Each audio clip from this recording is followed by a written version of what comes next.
ដ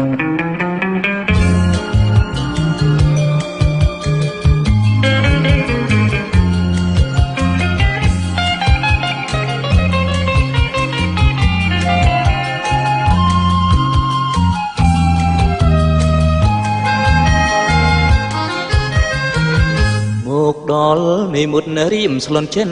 តាបានជួបបូផានៅក្នុងផ្សារត្រីអូនទិញបន្លែផ្លែឈើចំដីបងលោកមើលស្រីអូនអើយហរដីដោដៅទាំងអូនបញ្ឈិនចិត្តសាលារៀនឃើញបងហើយអៀនមិនហ៊ានចេញក្រៅតាមបងពួញលួចមើលមកផ្លូវបងស៊ីញោហៅស្រាប់តែស្រីពើញោញឹម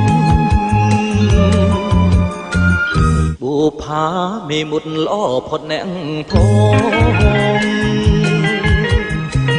សំរងមូលអងគ្មានស្រីណាផ្ទឹម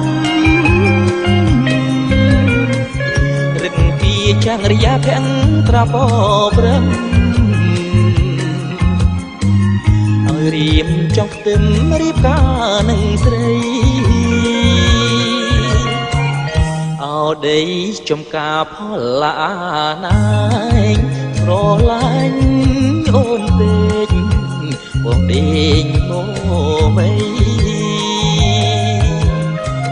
ជាតិនេះមិនបានខលយ៉ាងភ្នំបីព្រៀមសុំចិនខ្សែអូនអើយលឿនអីមេមុត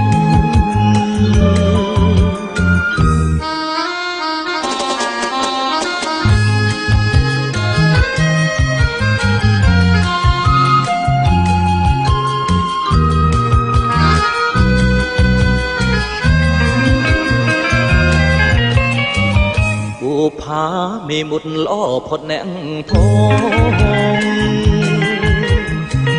សំរងនួលអងគ្មានស្រីណាផ្ទឹម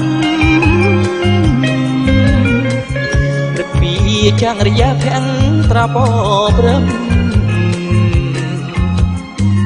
ឲ្យរៀមចង់ផ្ទឹមរៀបការនឹងស្រី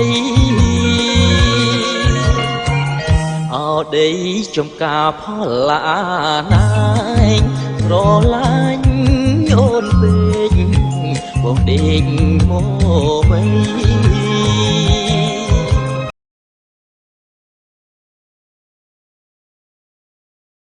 ព្រៀមសុំចិនខ្សែអូនអើយលឿនដីមេមុត